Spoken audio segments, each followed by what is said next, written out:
Tenim aquí avui un convidat a la tercera jornada de seguretat en esdeveniments musicals i esportius, que és el Daniel Sanabria, cap de la Policia Local de Cabrils, graduat en Criminologia i Política Criminal, graduat superior en Seguretat Pública i Privada, llicenciat en Criminologia i llicenciat en Dret. Doncs benvingut a la jornada, Daniel. Moltes gràcies per participar. I el motiu pel qual t'hem convidat és per un tema que ens preocupa molt avui en dia en el tema de la planificació de seguretat en entorns d'oci, que és el tema de les conductes d'odi. I hem considerat que és un tema que s'ha tractat poc, que sobretot en l'àmbit de la seguretat privada tenim molt poca formació, la gent de seguretat privada és un tema que desconeix bastant, llavors crec que estaria bé que conèixer una mica més el tema i que sigui un punt de partida per fomentar aquestes formacions més específiques. Aleshores, voldríem saber una mica quines conductes d'odi ens trobem en aquests entorns d'oci i una mica les eines legals per combatre-la, com detectar-les, el que ens puguis explicar, seria perfecte. El que faré, de fet, és fer-vos una orientació respecte al darrer protocol que tenim en matèria de delictes d'odi i discriminació, d'infraccions d'odi i discriminació, millor dit. Aquest protocol és el protocol que el Departament d'Interior ha adreçat a les policies locals. Prèviament a això ja teníem un protocol adreçat al cos de Mossos d'Esquadra i prèviament a això ja n'hi havia altres protocols més o menys extensos o més o menys afectació al tema que ara volem parlar respecte a altres cossos de policia de la resta de l'Estat. En aquest cas, el protocol darrer, el més modern i el més actualitzat és el de les policies locals, perquè és el darrer que s'ha fet, i aquest protocol recull no només quina és la forma de tractar aquest tipus d'infraccions, ja siguin penals o siguin administratives, que com veurem en podrem trobar dels dos tipus, sinó que també tracta quina és l'actuació pràctica i recull altres protocols que en el cas d'altres cossos policials podrien estar disseminats. És a dir, en altres cossos policials, per exemple, podem trobar protocols en els quals parlem de la tasca interna de gestió d'aquest tipus d'incidents, però no parlem poder d'altres tipus d'actuacions pràctiques que es puguin dur al carrer. En el cas del protocol per a les policies locals de Catalunya, el que es va decidir en el seu moment i així s'ha elaborat i s'ha difós, és un protocol extens que abarqui totes les actuacions policials des de la detecció de les infraccions, o millor dit, fins i tot abans, des de la prevenció de les infraccions fins al tractament o la posada a disposició de les autoritats administratives o judicials d'aquelles persones que siguin infractores o passant pel tractament també de les persones que en són víctimes. És a dir, és un protocol global que encaixa totes les actuacions policials, és a dir, no parlem, per exemple, de detencions i parlem de detencions en un protocol diferent, sinó que tota l'actuació policial que podem trobar l'englobem en el mateix protocol. La relació que pot tenir aquest protocol per a l'abordatge de les infraccions d'odi i discriminació per les policies locals en relació a la seguretat privada és que pensem que seria bo traslladar certes pràctiques o certes bones pràctiques d'aquest protocol a la seguretat privada, perquè, de fet, tota la part d'intervenció, tota la part més directa, de tractament després de la infracció, un tractament posterior, intern, de cara a la policia, fer els atestats, per exemple, o les investigacions administratives i després traslladar-les a les autoritats competents, això no correspondria en el cas de la seguretat privada, però tota la part de detecció de prevenció, de fet, en certa manera també, de detecció i de tractament quan ens trobem en una infracció d'aquest tipus i en els entorns d'oci és habitual que es desenvolupin infraccions d'aquest tipus, tot això és aplicable a la seguretat privada. Per tant, entenem que un protocol adreçat a la seguretat privada seria bastant convenient. I si més no, mentre no arribi aquest protocol per part del Departament d'Interior, que en aquest cas com a Departament de Competències també en tema de seguretat privada seria qui li correspondria, les empreses de seguretat privada, els sindicats o les associacions professionals, fora bo que tinguessin en compte aquest protocol nostre, per exemple, perquè és el més darrer, és el més actualitzat, que el tinguessin en compte per establir aquestes bones pràctiques en tant en quant no arribi un protocol exclusiu per d'ells. Aquest protocol, el nostre, té dues versions, la versió extensa que té una sèrie d'exemples pràctics i la versió més reduïda, que és la que es troba publicada en el Diari Oficial de la Generalitat. Per part de les empreses de seguretat privada, en aquest cas, per exemple, podrien accedir només, perquè l'altra part és interna, a la part del protocol que està publicada al Diari Oficial de la Generalitat i aquí podrien aprofitar certes coses de les que ara parlarem per donar aquesta formació, donar aquesta difusió entre el seu personal, perquè hi ha coses que són prou interessants com veurem ara mateix. El protocol té una sèrie d'apartats, entre ells, primer en parlem i en expliquem quins són els tipus de discriminació que ens trobem, i aquí us faré veureu que llegiré textualment, perquè hi ha coses que són bastant llargues i llavors m'agradaria fer, perquè és important, fer un repàs exhaustiu del que tenim. En el cas dels tipus de discriminació, recollim tots els que ens podem trobar en l'àmbit del desenvolupament del dia a dia.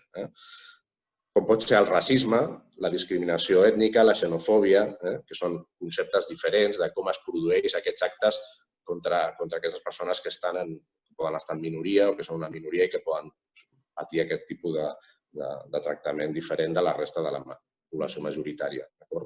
Els actes d'odi poden ser per discriminació per motius religiosos, per orientació sexual o identitat de gènere, per sexe o raó de gènere, per malaltia, per discapacitat, per orientació política, socioeconòmic, etc. I aquí trobem conceptes molt més concrets, com poden ser la islamofòbia, en el cas de la religió, la por a l'islam o l'odi a l'islam, l'antisemitisme, l'anticristianisme, en el cas de l'orientació sexual, per exemple, l'homofòbia, la lesbofòbia, la transfòbia, la bifòbia, la interfòbia, en el cas del sexe per raó de gènere, el sexisme, la discriminació per raó de gènere, en el cas de malaltia, doncs això, és a dir, l'odi quan una persona està malalta, en el cas de la discapacitat el mateix, en el cas d'orientació política el mateix i en el cas de l'àmbit socioeconòmic es parla d'aporafòbia o aporofòbia, que és la por al pobre, és a dir, ens trobem, aquest és l'exemple perquè aquest no és un concepte que estigui molt recollit en la literatura, sinó que és un concepte bastant actual. Aquest concepte es refereix, per exemple, a fets com els que ens vam trobar a Barcelona fa anys, de cremar persones en un caixer, simplement que són pobres i algunes persones ho feien per diversió. Doncs bé, aquests fets, òbviament, tenen una connotació d'odi i serien, en aquest cas, un delicte d'odi. Aquesta és una primera aproximació que es fa al protocol perquè els policies, en aquest cas, puguin identificar quins són els tipus de discriminació i després, més endavant, ja trobem, a part dels principis bàsics d'actuació policial, que de fet és un recordatori perquè ja els tenim en el codi deontològic, ens trobem unes altres coses que sí que són interessants i és aquells elements, és a dir, els indicadors, pròpiament dit, aquells elements que ens fan veure que una infracció, sigui penal o sigui administrativa, ho és d'odi o discriminació. I per què dic ho és d'odi o discriminació? Perquè en el nostre Codi Penal no trobem infraccions d'odi o discriminació com a tal. És a dir, el concepte d'odi i discriminació en l'àmbit penal ens ve de l'àmbit anglosaxó, ens ve del concepte el hate crime, que es diuen ells. Aquest concepte, en el dret penal espanyol, no està desenvolupat com a tal. És a dir, no tenim un apartat en el Codi Penal que en parli de delictes d'odi i discriminació com a tal. Però sí que trobem una certa sèrie de fets delictius que sí que tenen una connexió, perquè ho són, de fet, delictes d'odi i discriminació. Uns molt concrets, el que passa és que són ben poquets, i uns altres que actuen com una agravant. És a dir, quan parlem d'odi i discriminació, quan parlem de delictes d'odi i discriminació, no ens trobarem, excepte aquests que us deia ara mateix, que són uns fets molt concrets que després analitzarem, excepte aquests, el que trobem és que qualsevol delicte, per exemple, un homicidi, unes lesions, uns danys, que són delictes normals i corrents, genèrics, per dir-ho d'una manera, que van contra un bé jurídic determinat, però que són delictes genèrics, quan existeix una motivació, i aquí és la importància del concepte de delictes d'odi i discriminació, quan existeix una motivació que ve derivada de l'ànim de l'autor contra la persona víctima, i aquest ànim es basa en aquest odi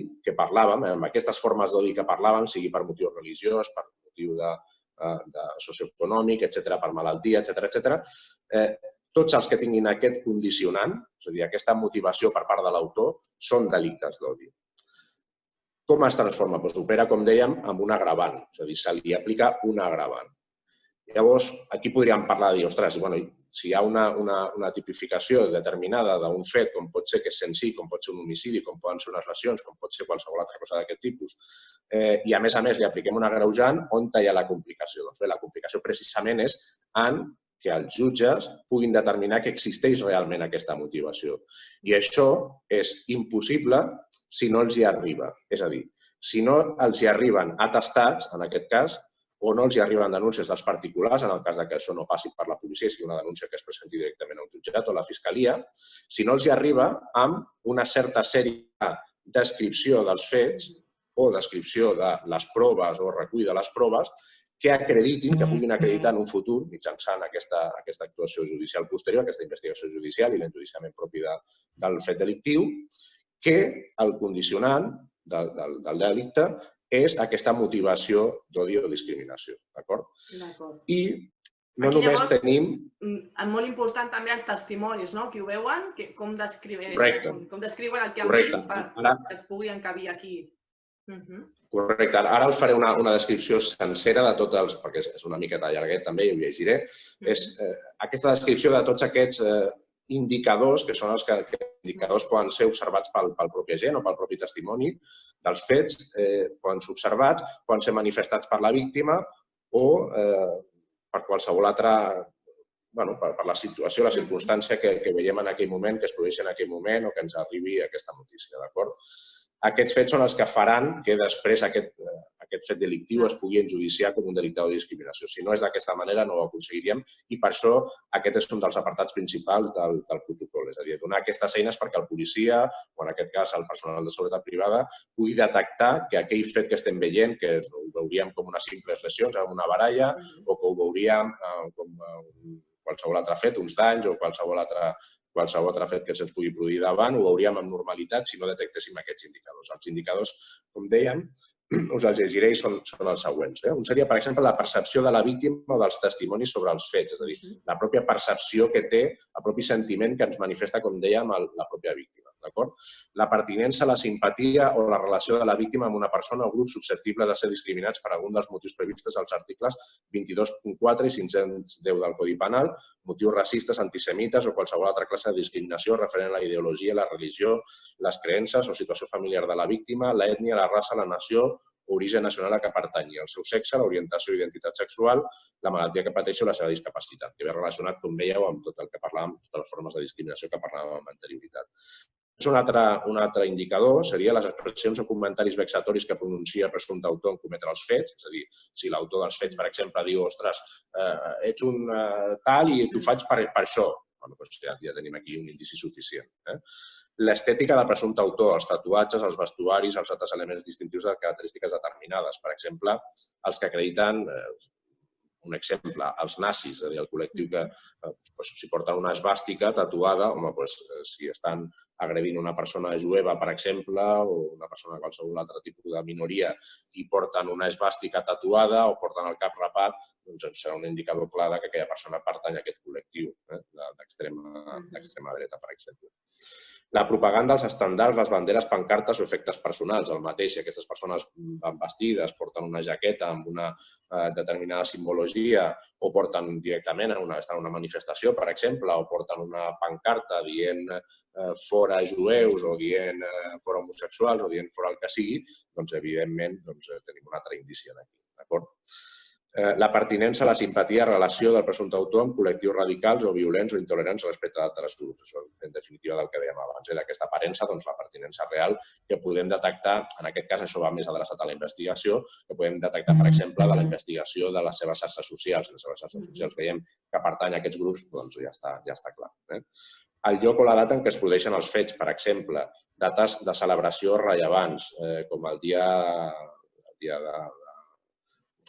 un dia rellevant respecte a la religió determinada i es produeix una agressió respecte a aquella religió determinada, per exemple, contra persones pertanyents a la religió de l'islam i es produeix durant el Ramadan, per exemple.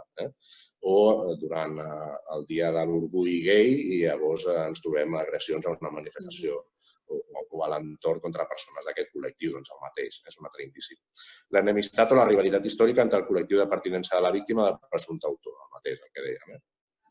L'aparent manca de motivació per part del presumpte autor en cometre els fets. És a dir, allò que no li trobem la lògica, doncs a vegades la lògica, una de les lògiques podria ser aquesta. L'existència d'antecedents policials del presumpte autor per fets similars, la participació en determinats fòrums o la utilització de perfils per part del presumpte autor a les xarxes socials, el que parlàvem abans, per fer propaganda dels determinats actes, o la concurrència d'altres fets delictius semblants a la mateixa àrea geogràfica, és a dir, que es produeixen a la mateixa zona una sèrie de delictes concentrats al mateix tipus i això és aplicable a tot el tipus de delictes, no només a aquests. Això serien els indicadors que de cara, per exemple, a la seguretat privada, igual que a la policia, podrien ser útils per detectar, per exemple, a la porta d'una discoteca qualsevol tipus d'infracció d'aquest tipus. És a dir, si veiem una agressió que es produeix a la porta de la discoteca i nosaltres l'estem visualitzant o es produeix dins del mateix entorn de l'establiment i veiem que hi ha algun indici d'aquest tipus, doncs això ens pot arribar a donar la idea que ens trobem davant d'una infracció de delictes o de discriminació i que una vegada comunicat a la policia hem de fer recollida i hem de fer èmfasi en això que hem observat perquè això servirà a la policia i després posteriorment a l'autoritat judicial per enjudiciar el fet de forma correcta i que no que es quedi com unes simples lesions perquè el desvalor que té és molt diferent. És a dir, el concepte de delictes o de discriminació o d'infraccions o de discriminació, la seva atenció diferenciada i en aquest cas entenem des de totes les postures entenem que no es tracta d'una discriminació positiva, sinó del fet que hi ha certes infraccions, tant penal com administratives, que tenen una rellevància, que tenen un desvalor diferent. És a dir, no és el mateix que es produeixin unes lesions per qualsevol baralla o per qualsevol discussió que es pot produir en un moment. Per què? Perquè la motivació pot canviar, és a dir, si aquelles persones que en un moment donat s'han barallat i s'han produït unes lesions, aquestes persones en un entorn normal o en un entorn que no sigui en el qual, per exemple, vagin borratxos o vagin drogats o vagin sota els efectes de qualsevol substància que els alteri la seva percepció normal, aquests fets possiblement no es produirien, però aquests altres que en parlem, aquests delictes de discriminació, sí que es produirien igual, es produeixen amb un desvalor i és que la persona que els fa, l'autor, té una percepció infravalor a l'altra persona i per tant aquí tenim un conflicte de convivència que no serà puntual sinó que es mantindrà en el temps i a més, la víctima, el problema que té és, a part del propi fet que pateix, i és que no pot canviar aquell motiu pel qual pateix aquella agressió, pateix aquell delicte, aquella infracció. Per què? Perquè és un fet intrínsec, és a dir, un no pot canviar la seva raça, un no pot canviar la seva orientació sexual, un no pot canviar, però no té per què la seva religió, perquè entra dins de la seva capacitat, de la seva llibertat. Per tant, té un desvalor, és a dir, és el desvalor d'haver patit una agressió, és el desvalor, per exemple, en aquest cas les agressions, i en aquest cas, a més, també patir-lo per un motiu en el qual tu no pots fer-hi res. Per tant, és un doble greuge, d'acord? I per tant, com és un doble greuge, és més penós, i com és més penós, tothom entén que, i tots entenem, tota la societat entenem que mereix una reprovació més gran, com el cas de l'agreujant o com el cas que alguns delictes tenen una pena diferent. Llavors, més enllà d'això, com us deia, en el protocol ens parla d'exemples concrets que en aquest cas van adreçats a la policia perquè pugui detectar millor el que us deia, aquests indicadors. I després ja anem a l'apartat de l'actuació policial. L'apartat de l'actuació policial, primer de tot, parla de les relacions amb la comunitat com a prevenció. En aquest cas, aplicable a la seguretat privada i aplicable als entorns d'oci, nosaltres dividim el protocol en aquest apartat en dues vessants. La vessant de crear unitats o crear o formar, millor dit, algunes unitats que ja existeixin, com són les de proximitat o les de policia de barri o qualsevol d'aquest tipus, o les oficines de relacions amb la comunitat, formar-les perquè intervinguin directament amb aquests col·lectius que són susceptibles de ser víctimes, aquests col·lectius victimaris, els quals, al patir això que parlàvem, també tenen una certa història de xifra negra delictiva, com diem nosaltres. La xifra negra delictiva és tots aquests fets que no es denuncien i, en aquest cas, no es denuncien per por. Per què? Us posaré un exemple, és a dir, els homosexuals, en l'època franquista, eren perseguits per la policia franquista. És a dir, el fet de ser homosexual era perseguit i, per tant, aquelles persones no anaven a denunciar res que tingués a veure amb res que pogués suposar desvetllar la seva condició sexual. Per tant, persones que avui en dia hi viuen i que han patit la dictadura, a data d'avui els hi costaria molt i els hi costa molt anar a una comissaria a denunciar, per exemple, qualsevol delicte relatiu amb la seva orientació sexual en el qual hagin estat víctimes. Per què? Perquè la percepció que tenen de la policia és una percepció negativa. La percepció que tenen és una percepció d'una policia que en el seu moment es reprimia. Per tant, aquesta imatge que tenim la policia en aquest sentit ha de canviar. cada dia canvia més i cada dia estem més a prop d'aconseguir que això no sigui així, però encara perdura amb aquest col·lectiu i amb molts altres col·lectius. Per tant, aquesta feina proactiva, aquesta feina preventiva de crear un lligam de confiança amb la ciutadania és molt important perquè és la que ens permetrà que aquesta xifra negra delictiva aflori i la gent denunciï aquells fets en els quals sabem que hi ha una poca denúncia i tenim poc coneixement encara. Això és molt important. Llavors, això, aplicat a la seguretat privada, podria traslladar-se en format de campanyes de comunicació o campanyes de prevenció en l'àmbit dels entorns d'oci, concretament. Com, per exemple, totes aquelles campanyes que fem amb les dones o aquestes campanyes que fem amb qualsevol altre col·lectiu vulnerable o minoritari, en el cas de les dones, que no és que sigui un col·lectiu minoritari, però vull dir vulnerable respecte a certs delictes, necessitaríem que des de l'àmbit privat, és a dir, des de les empreses d'oci nocturn, es fes difusió d'aquesta protecció. És igual que la campanya que s'ha fet des del Departament d'Interior amb l'àmbit de la violència de gènere o l'àmbit de la dona, és a dir, perquè es denunciïn totes aquelles agressions sexuals que es produeixin, per exemple, en l'entorn, com tu has treballat, Anna, en l'entorn de l'oci nocturn. Doncs igual que s'ha fet amb el tema de la dona, també s'hauria de fer amb la resta de col·lectius minoritaris, poder escollir alguna població diana, perquè tampoc pots fer una campanya, entenc jo, dient tots els tipus, perquè si no la gent al final no es llegiria la campanya i ha de ser campanyes d'impacte, campanyes on te facis alguna paraula, on te facis alguna menció. Dir, per exemple, igual que no tolerem les agressions masclistes, doncs no tolerem l'odi i la discriminació en l'oci nocturn. Clar, crear un oci segur per tothom, que tothom surti de festa i sàpiga que allà està protegit i que el personal de seguretat intervindrà i actuarà davant d'aquests fets. Correcte, i poder l'entrada a una discoteca no és el que més vengui, posar un flyer o posar un roller d'aquests o una lona que ens digui aquí perseguim tal, perquè poder alguns entendran que això els talla una mica el rotllo i no ho posaran, però igual que entenem que amb la violència masclista això no és necessari, doncs amb el tema de l'odi i la discriminació també ho és. Per tant, no és una cosa que hagi d'estar cada dia com si fos un cartell d'aforament, perquè tampoc poder cal, però puntualment sí que fora bo que les empreses que s'hi dediquen hi pensessin que de la mateixa manera que s'ha de fer difusió d'algunes campanyes també s'ha de fer de les altres i en aquest cas és important.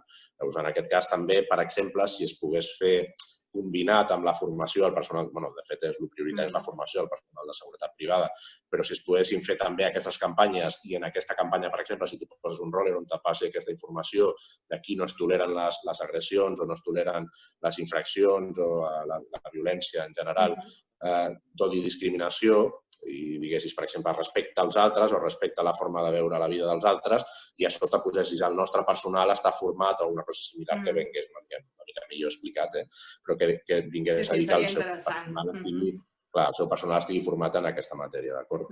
Això seria una mena d'aplicació pràctica del que nosaltres tenim en el nostre protocol en la seguretat privada i en els entorns d'oci pel que fa a la prevenció, d'acord? Pel que fa a això, és a dir, el que dèiem de les identificacions i l'escorcoll, això són els elements més importants, això que dèiem del tractament de la custòdia, de la detenció, etcètera, que no afecta tant al personal de seguretat privada com si ho fa a la policia, d'acord? La resta del protocol parla de la confecció de la documentació policial, és a dir, de tot allò que hem de fer nosaltres, que són les minutes, els atestats, les denúncies que recollim a comissaria, com les hem de redactar perquè recullin tots aquests indicadors que parlàvem al principi o tots aquests fets que hem observat que contenen aquests indicadors i que després li serviran al jutge o a l'autoritat administrativa per saber si ens trobem davant d'una infracció d'odi o discriminació per la dificultat que us deia, és a dir, perquè no hi ha uns fets taxats, com a mínim penalment. Ara veurem que administrativament sí que hi ha una certa sèrie de conductes, però que tampoc ens ajuden gaire, és a dir, la indefinició que provoca el fet que depèn que sigui un delicte de discriminació de la motivació, és a dir, l'odi depèn de qui el fa, per tant, és una motivació, per tant, l'hem de provar. No és tan senzill com dir, una persona mata una altra, és un homicidi, això està claríssim. Una persona comet un delicte de discriminació, depèn de la motivació, per tant, aquesta motivació, com s'ha de provar, té aquesta dificultat afegida i això és el kit principal de la qüestió quan parlem de delictes d'odi i discriminació. I això és el que tractem en aquesta darrera fase del protocol quan parlem de en plena documentació policial, que en el cas traduït a la seguretat privada i traduït als entorns d'oci podria tenir relació amb aquelles manifestacions, no amb una producció pròpia del personal de seguretat privada, sinó amb allò que aporta, amb aquella informació que aporta a la policia. És a dir, quan un personal de seguretat privada, una persona que pertany a aquest col·lectiu, fa una denúncia o compareix davant de la policia o manifesta qualsevol cosa, se li agafa un acte de manifestació amb alçada, que és la pràctica més habitual, més que comparèixer a dependències policials, perquè això es fa quan el fet delictiu que s'ha succeït és complex. Quan és una altra cosa més senzilla, el que s'acostuma a fer és en la pròpia entorn d'oci on estem, en el propi establiment, anem allà, a la patrulla actuant, i en un acte relatiu al que sigui, en el cas d'un acte del personal de seguretat privada, un acte de manifestació recollint tot això que ens diu del que ha vist, del que ha observat. En el cas de recollir aquest acte de manifestació, és tant l'habilitat del policia com per preguntar a aquesta persona que ha estat testimoni, en aquest cas la persona de seguretat privada, tot allò que ha vist, com d'aquella persona que sigui personal de seguretat privada, d'en recordar-se de totes aquestes coses que hem dit. No tant escriure-les de pròpia mà, perquè li recollirà el policia, segurament el policia li recordarà o li preguntarà sobre aquests extrems, però el problema és si aquella persona que ha fet de testimoni, primer, una altra dificultat afegida que no hi hem parlat. Primer, si la víctima no sap que allò és un delicte de discriminació, com acostuma a passar, perquè la víctima acostuma a no saber que allò és un delicte diferenciat o que té una pena superior o que té una agreujant superior respecte a qualsevol delicte normal i corrent. Primer, el ciutadà no ho sap i moltes vegades o no sabrà que és útil manifestar-ho o no ens ho voldrà dir perquè li faci aquesta por que parlàvem abans, adreçar-se al personal de seguretat privada manifestant-se lliurement com és o com deixa de ser o a la policia.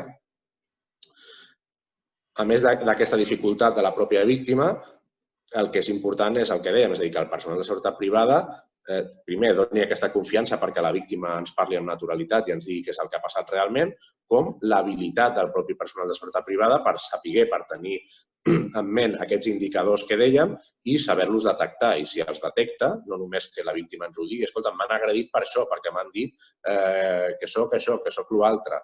Doncs no només això, sinó que, a més, que nosaltres ho observem. És a dir, clar, si nosaltres estem veient una persona que a totes vistes, per exemple, en aquest cas és transsexual, ja que estem amb l'exemple, continuem, i l'altra persona que l'està agredint porta una esvàstica a la caçadora o porta el cap rapat i unes botes altes, home, doncs en aquest cas és bastant clar.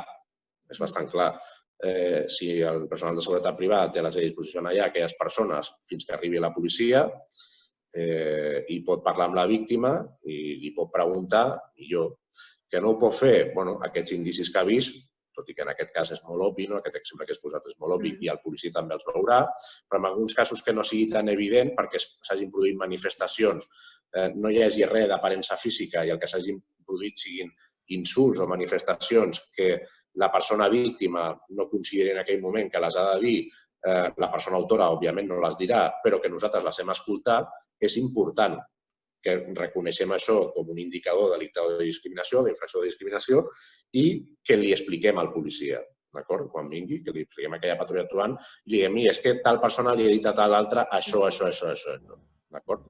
Perquè això anirà en aquell acte de manifestació, anirà després a l'atestat i anirà després al jutjat i es farà una persecució acurada d'aquella infracció de discriminació, d'acord? Molt bé. Per finalitzar, el que fa el protocol és diferenciar entre les conductes penals i administratives. I, de fet, és una de les parts més dificultoses i que, en aquest cas, a més, potser és la menys útil pel personal de seguretat privada o la menys útil en l'àmbit d'un entorn d'oci nocturn respecte a les infraccions d'odi i discriminació. Per què? Perquè la tipificació, per dir una manera, o el tractament d'aquella infracció d'una manera o d'una altra, sigui per la via administrativa o sigui per la via penal, l'haurà de fer la policia. Per tant, és un tractament posterior. És a dir, el que interessa en l'entorn d'oci nocturn, en el carrer, en definitiva, de la via pública, és que es faci una acurada recollida de tota aquesta informació que dèiem, de tots aquests indicadors. Després, el tractament que li donem, si és una cosa o una altra, és secundari, en el sentit que després la policia decidirà quin tractament se li dona o quin tractament no se li dona. El que sí que és important és saber reconèixer certes conductes concretes que en l'àmbit de la seguretat privada sí que s'acostumen a tractar de forma incorrecta i això és una experiència nostra i que la pròpia policia de vegades, per falta de formació en alguns casos, també es dona un tractament inadequat. I aquí és una de les parts més importants de la formació del personal de seguretat privada, de les empreses, de tot l'oci nocturn, en reconèixer certes conductes que fins ara se li havia donat un tractament per desconeixement que no se li ha de donar i se li ha de donar un altre. I això sí que és primordial. Això que us explicaré ara és importantíssim. Per exemple, i centrats en l'àmbit de l'oci nocturn i en l'àmbit comercial, etc. El Codi Penal, d'acord? Recull, com dèiem, aquesta agreujant genèrica respecte a infraccions, per exemple, a delictes concrets, com són les lesions, com són els insults, com són qualsevol cosa d'aquestes.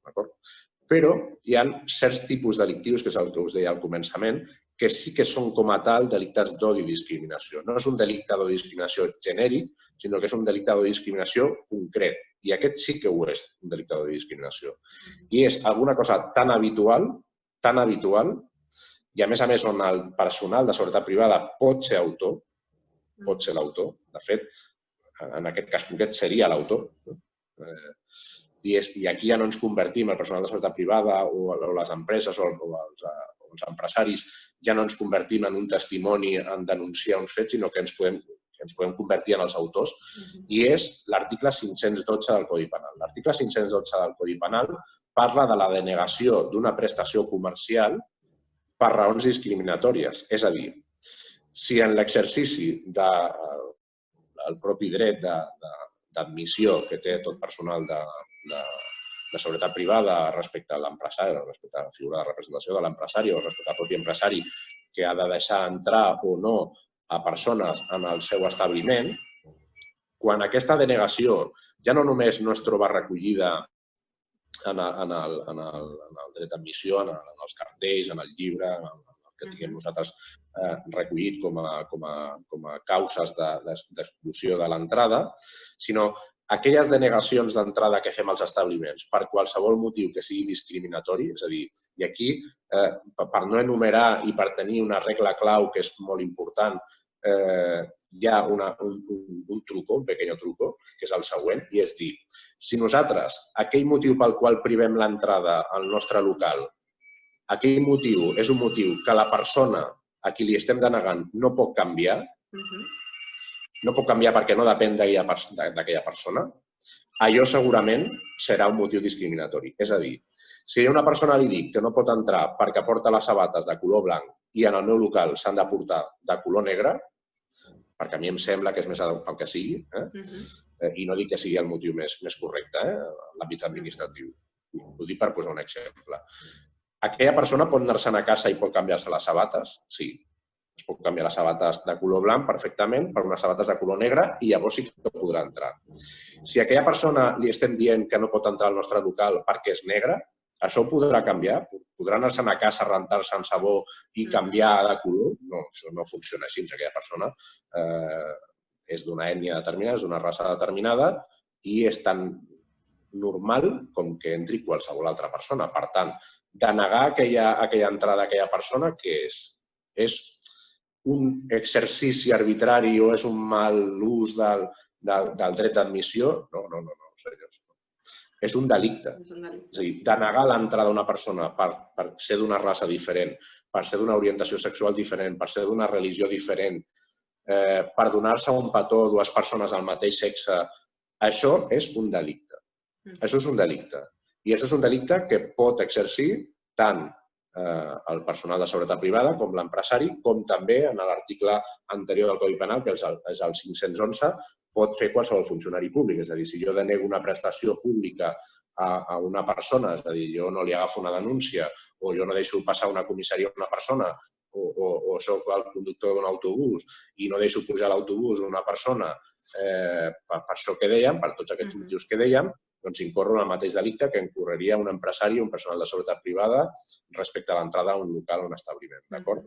I això és importantíssim que ho sàpiguen els policies. Sí, perdona. Quan fem les formacions també a controladors d'accés, que se'ls explica, la veritat és que se sorprenen molt perquè creuen que això entra dins del dret d'admissió, que diuen, no, és que a mi el meu cap m'ha dit que no deixi passar, jo què sé, gitanos. Aquí no passa cap gitano. I no saben que estan fent ells un delicte i que poden ser condemnats ell i l'organitzador. O sigui que hi ha un desconeixement brutal en aquest àmbit d'aquestes conductes també, que és un tema penal.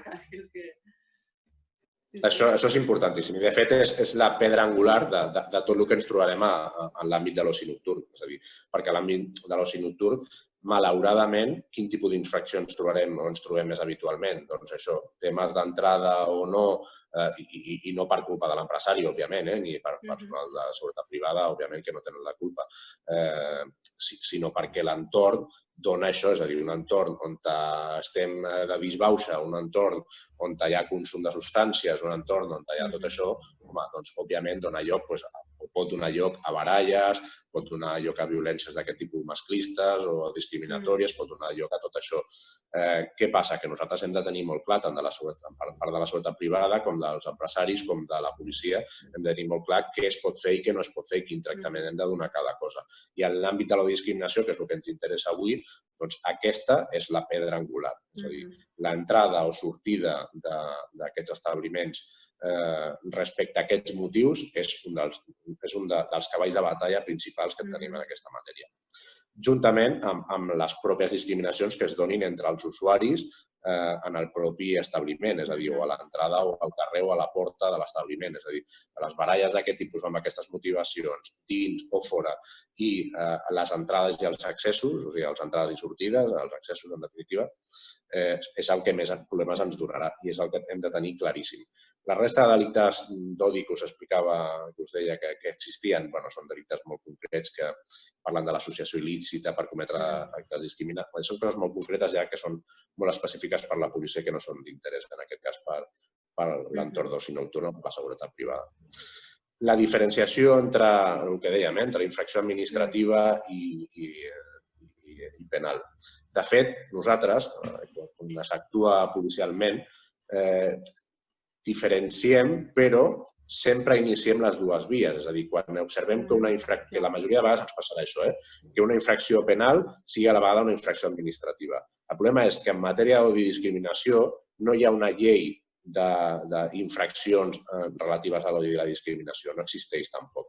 El que sí que existeix són lleis sectorials. Per exemple, en l'àmbit LGTBI sí que existeix un règim, és a dir, la llei que dèiem parlàvem abans, del Parlament de Catalunya, sí que existeix un règim sancionador, d'acord? Però moltes de les conductes que s'hi enumeren, com proferir insults discriminatoris en l'àmbit de l'LGTB, tot això té una correspondència amb l'àmbit penal. Llavors, per nosaltres, què és el que fem? Doncs el que fem normalment és iniciar la via penal. Clar, penseu que quan un mateix fet està perseguit per la via penal i per la via administrativa, és allò que parlem del principi de non bis in idem, que no es pot castigar per dues bandes diferents al mateix fet. Llavors el que fem és iniciar les dues vies, l'administrativa es queda en suspens i la penal és la que continua. Si la penal prospera, l'administrativa ja no prospera mai més. Si la penal no prospera, es continua l'administrativa. Que no hi ha una garantia que l'administrativa arribi a bon port, però es continua l'administrativa per si de cas. Llavors, aquest és el tractament que li donem. La diferenciació al carrer no és important. Sí que és important el que dèiem. Reconèixer, per exemple, en aquest cas, el 512 com un delicte i que, per tant, s'ha d'activar la via penal, hem de trucar a la policia, hem d'actuar com qualsevol altre fet delictiu i hem de ser conscients que ens ho faran, és a dir, que si som personal de seguretat privada o som empresari i fem alguna cosa d'aquest tipus, el ciutadà, si té coneixement o si truca a la policia perquè li sembla, en tot cas, que no és correcte, que no ho és a tota vista, doncs quan vingui la policia el tractament que se li donarà serà aquest, però fora d'això no té més rellevància que sigui una diferenciació administrativa o penal perquè, ja us dic, no existeix una normativa administrativa completa, sinó que és sectorial. En el cas de l'LGTBI a Catalunya hi ha un règim sancionador, però per la resta de tipus de discriminacions no hi ha un règim sancionador. Una altra cosa és que ens trobem en via administrativa, que també ho recollim en el protocol és en l'àmbit de l'esport. En l'àmbit de l'esport, en la llei de l'esport, sí que es fa una referència expressa a les infraccions d'odi i discriminació i també les tipifica i les sanciona. D'acord? En l'àmbit de les ordenances municipals, cada vegada més ajuntaments, els comportaments a la via pública els regula. Per exemple, si jo li dic a una altra persona ets un negre de merda pel carrer, doncs això és una infracció administrativa a l'ordenança municipal de l'Ajuntament de Barcelona. D'acord? Per tant, si jo això com a agent, per exemple, si ho fos de la Guàrdia Urbana de Barcelona, observo a la via pública que un ciutadà li diu a un altre, independentment que el ciutadà víctima ho vulgui denunciar o no, jo puc denunciar a la persona autora, perquè és una infracció a l'ordenança municipal, igual que si algú aparca malament el seu cotxe. Òbviament, té una gravetat superior a aparcar malament un cotxe. Però és una infracció administrativa igual i, per tant, jo puc actuar d'ofici, puc denunciar això d'ofici. Puc agafar i posar-li una denúncia administrativa a aquella persona per haver insultat a l'altre amb una motivació discriminatòria. Per no dir que podria ser també un delicte i puc iniciar una actuació. Perquè, clar, en aquest cas també s'ha de ponderar. Sí que és cert que en via penal normalment sempre diem que és l'última ràtio, és a dir, que el dret penal és l'últim perquè és el que està reservat a les conductes de més gravetat, a les conductes antisocials més greus, però sí que és cert que també en el cas de l'odi i la discriminació fem una interpretació extensiva en el sentit que no ens quedem a les mínimes, anem a màxims. Per què? Perquè com hi ha aquesta diferenciació ja de base, és a dir, com ja de partida hi ha unes sotsdenúncies, és a dir, es denuncia molt menys i hi ha molta xifra negra i és un delicte, o són una tipologia de delictes que no acaben d'aflorar perquè el victimari, el perfil victimari, la víctima és vulnerable i no s'atreveix moltes vegades, la majoria de vegades, a denunciar, el que fem és, per contra, és a dir, per donar fer aquesta discriminació positiva que entenem que és necessària i que el legislador ha entès que és necessària, el que fem és això, és a dir, tirar directament per la via penal, per castigar de forma superior a allò que realment té un desvalor. És a dir, si en aquests casos que, a més de no tenir un delicte concret d'odi i discriminació, sinó que és un agreujant i hi ha totes aquestes dificultats que dèiem, a més, ho acostumem a tirar per la via administrativa, home, doncs no aconseguirem mai res. És a dir, no aconseguirem igualar aquesta situació de desigualtat de partida que ens trobem, igual que ens trobem amb les violències masclistes. D'acord? Molt bé. A grans esdeveniments, cada cop més es posen les carpes aquestes també, no? Igual que posem de punts liles, doncs algunes també per sobretot el tema de la LGTBI-fòbia i això. Creus que són necessàries, són útils? Què opines d'aquestes accions que es fan? Bé, aquesta acció, per exemple, aniria emmarcada dins del que dèiem, d'aquesta actuació proactiva que dèiem. De visibilitzar aquesta tolerància zero cap a aquestes conductes. Correcte, però haurien d'estar encaminades més que també per informar a la ciutadania dels seus drets. Per exemple, en aquest cas, informar d'aquestes conductes, és a dir, que tot aquell tractament que tinguin per raó d'una situació discriminatòria que pot ser un delicte i que l'han de denunciar. És a dir, tant per aquesta banda, com per l'àmbit de la delació, de la denúncia, com per l'àmbit de saber, de fer un reforç positiu, no només el reforç negatiu, sinó fer un reforç positiu de saber que en aquella zona d'oci, ara també és cert que haurem de procurar que si fem una campanya informativa d'aquest tipus, amb una carpa, dient que fem això, que realment ho fem, és a dir, que en aquell polígon industrial o en aquella zona concreta d'oci nocturn on fem la campanya, que òbviament tots els locals, tots els establiments tinguin i el seu personal de seguretat privada tingui aquesta formació. Si fem una cosa sense l'altra, el que ens trobarem és que afloraran més delictes perquè poder es produiran delictes d'aquest tipus. És a dir, que no deixem entrar gent i que després aquella gent que està més informada denuncia aquests fets. Es tractaria primer d'evitar el fet, per tant, primer la formació als empresaris i al personal de seguretat privada i en posterioritat la campanya. Però sí que, òbviament, és positiva pel que dèiem, perquè si passa qualsevol altra cosa, ja no en relació a l'entrada o als accessos, sinó que passa en relació a la convivència entre les persones, és a dir, entre una persona amb una altra que puguin tenir o que es pugui produir aquestes infraccions de discriminació, que sàpiguen que ho són el propi ciutadà, la pròpia víctima en aquest cas, i que ho pugui denunciar. Molt bé. Doncs no sé si vols afegir alguna altra cosa més. Si no, jo crec que ja hem donat molta informació. En principi hem parlat una mica de tot el que és més important pel tema seguretat privada i pel tema el tema oci nocturn i sobretot reforçar això, reforçar la idea que fora convenient i em consta, igual que a tu et consta que la DGAS, la Direcció General d'Administració de la Seguretat del Departament d'Interior, està interessada en tractar el tema de la seguretat privada des d'aquesta vessant, també, igual que amb les violències masclistes, també, igual que es va fer darrerament amb aquest protocol per les policies locals, que som els darrers que faltàvem, doncs ara faltaria també la seguretat privada i aquest pas em consta que s'està treballant i que es vol tirar cap endavant. Per tant, esperar que això sigui així, posar-nos a disposició per col·laborar amb el que sigui necessari en l'àmbit de la seguretat privada, poder-los ajudar en tot el que podem perquè aquestes coses no es produeixin i per intentar perseguir aquest tipus d'infraccions al màxim possible perquè, tal com comentàvem, és un tipus d'infraccions que amb el desenvolupament social que tenim actualment i tal com avança tot plegat, cada vegada es produirà més. Per què? Perquè cada vegada hi ha més intolerància. Els extrems i la intolerància són el que porten a no reconèixer l'altre com a diferent o no respectar l'altre com a diferent. Per tant, no respectar aquestes diferències ens portaran indefectiblement a més delictes o a més infraccions de discriminació que haurem de saber detectar i haurem de tractar adequadament per evitar que es multipliquin, d'acord? I per intentar frenar-les una mica. Molt bé, doncs moltes gràcies, Daniel, per la teva col·laboració a aquestes jornades. Ha estat molt interessant, segur que serà molt útil i sobretot això, que és un tema de drets fonamentals, que ens hem de posar les piles tots en evitar que això passi. I res, doncs quedem també a la teva disposició per continuar treballant aquest tema.